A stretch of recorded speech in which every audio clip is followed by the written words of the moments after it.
Hi friends, good morning. అందరూ ఎలా ఉన్నారు? నేను ఈరోజు చేపల కర్రీ చేస్తున్నాను.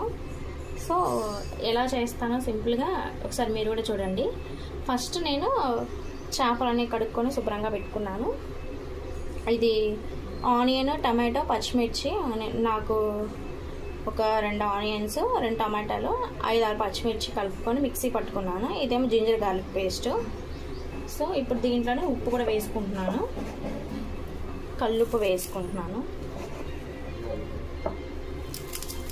చింతపండు పులుసు వస్తుంది కదా, కొంచెం ఎక్కువ పడుతుంది. ఇప్పుడు కొద్ది కారం, కూర కారమేనండి.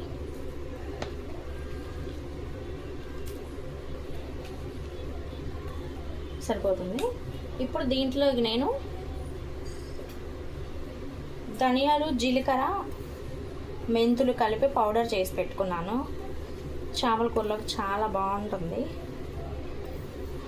మీరు కూడా ట్రై చేయండి.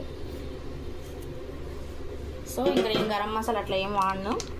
ఇప్పుడు చింతపండు పులుసు, చింతపండు నానబెట్టుకున్నాను హాట్ వాటర్లో కడుక్కొని ఒకసారి. మీరు కూడా అలాగే పెట్టుకోండి. ఇప్పుడు పులుసు పోసుకోవాలి.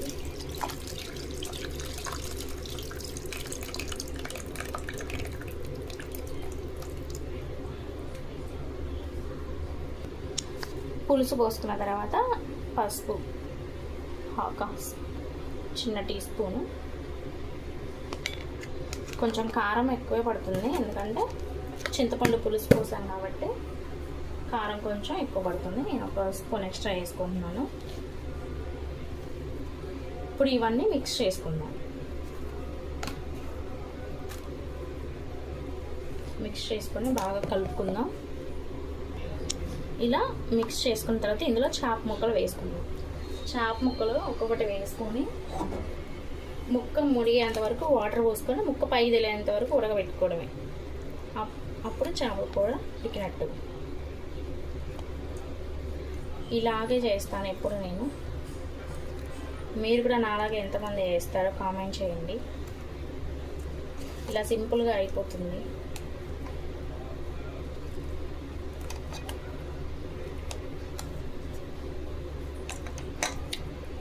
తర్వాత పొయ్యి మీద పెట్టుకునే ముందు ఆయిల్ వేసుకుంటే సరిపోతుంది. ఆయిల్ కూడా పైకి తేలుతుంది ఉడికిన తర్వాత.